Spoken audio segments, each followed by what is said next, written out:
Comment reconstituer l'histoire évolutive de la lignée humaine, sachant que celle-ci regroupe les humains et toutes les espèces fossiles plus proches parentes des humains que des chimpanzés?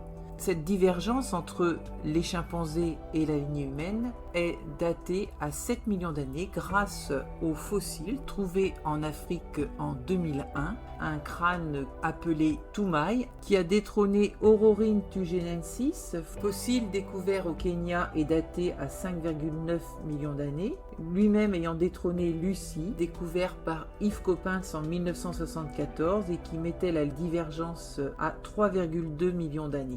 L'émergence de cette lignée humaine est caractérisée par des innovations évolutives spécifiques, la bipédie permanente associée à des caractères morphologiques comme une avancée du trou occipital qui se trouve à la base du crâne, des fémurs obliques, un bassin court et large, ce qui va permettre l'insertion des muscles fessiers puissants. La mâchoire est parabolique par rapport à celle du chimpanzé qui est en U et la face est plate. Cette lignée humaine comprend des espèces rangées dans deux genres principaux, les australopithèques et le genre Homo, constitués d'espèces plus récentes que celles du genre australopithèque.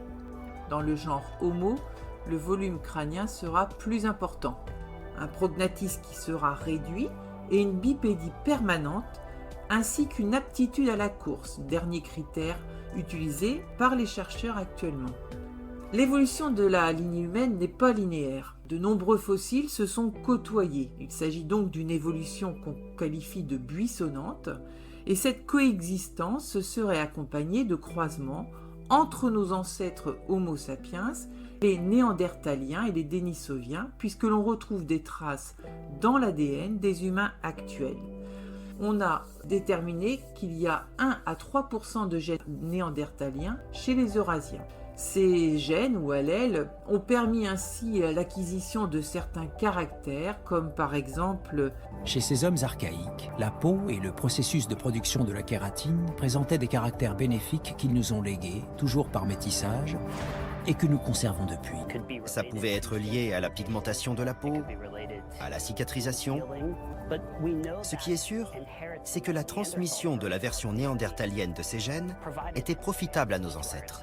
Ce scénario récent est aujourd'hui admis par le milieu scientifique à partir des formes fossiles mises à jour. Il a été soumis à controverse et évoluera certainement avec de nouvelles découvertes. Tous les humains donc partagent une origine commune que l'on peut partiellement reconstituer génétiquement. Mais nos ancêtres préhistoriques nous ont aussi transmis des caractères sans que l'ADN n'ait joué un rôle.